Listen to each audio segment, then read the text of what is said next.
Bonjour à tous, j'espère que vous allez bien. Alors aujourd'hui, je vais vous présenter une petite recette assez sympathique, c'est un dessert, ce sera une tarte au citron.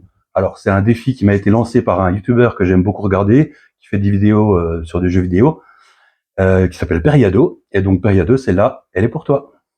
Comme d'habitude, je vais commencer par vous présenter les ingrédients. Donc nous allons commencer par une pâte sablée. Donc celle-ci est faite maison, vous retrouverez la recette dans mes vidéos courtes, sinon vous pouvez acheter une pâte sablée toute faite, 5 œufs, 60 g de sucre semoule, 60 g de sucre glace et 3 citrons. On est parti pour la recette. Donc j'ai commencé par mettre la pâte dans un moule à tarte. Il va falloir faire ce qu'on appelle une cuisson à blanc, donc une pré-cuisson. Pour ça, je pique un petit peu avec une fourchette pour ne pas qu'elle gonfle. Je vais mettre du papier sulfu par-dessus et je vais mettre un poids. Comme ça, elle se maintiendra bien. Voilà, comme ceci. Là, elle est bien bloquée, elle ne bouge pas. Et je vais l'enfourner à 160 degrés pendant environ 20 minutes. Si vous voulez que le fond de votre tarte soit coloré, vous retirez le moule à tarte, le papier sulfurisé, à mi-cuisson à peu près. On est parti. Voilà, le fond de tarte est cuit. Vous pouvez voir. Maintenant, nous allons pouvoir passer à la suite de la recette. Cette fois, nous allons préparer la garniture à base de citron. Donc pour ceci, il me faudra un saladier dans lequel je vais mettre 2 œufs entiers plus 3 jaunes. Bon, moi j'ai eu des jumeaux, donc il y aura 4 jaunes. Je rajoute dans ce saladier mon sucre, ainsi que le beurre que j'ai oublié de vous présenter au début, donc 80 g de beurre coupé en petits dés. Et je vais commencer à mettre les zestes de citron.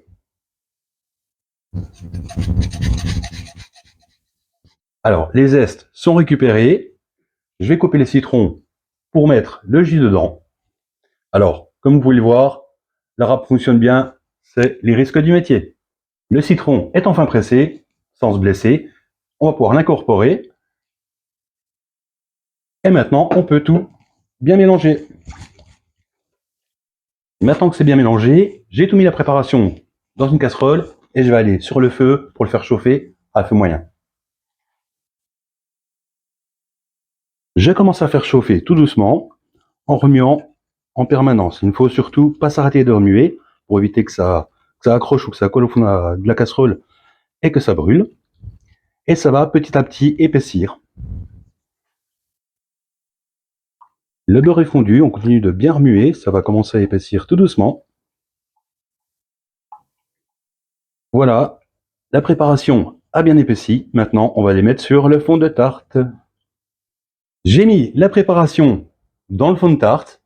Cette fois, je vais aller faire les œufs en neige. Je vais vous éviter ça parce que le bruit du robot, c'est vraiment pas top. Cette fois, les blancs sont enfin montés. On a eu un petit souci technique. C'est enfin réglé. Comme quoi, la cuisine, c'est vraiment toute une aventure. Je vais pouvoir mettre les blancs sur la tarte et bien les étaler délicatement avec la spatule. J'ai fini de mettre la meringue. Cette fois, ça va partir au four pour environ 10 minutes, voire peut-être un quart d'heure, à 120-130 degrés. Le but, c'est que ça dore légèrement. Voilà, c'est parti pour un tour. Ça y est, la tarte est cuite. Ça fait une belle meringue légèrement croûtée. Voilà. Alors maintenant, j'ai fait la recette. Periado, c'est à ton tour de le faire. C'est un défi. Merci à tous d'avoir suivi cette vidéo jusqu'au bout. Je vous dis à bientôt pour un prochain bon moment culinaire. À ciao, ciao. Elle a l'air magnifique et délicieuse.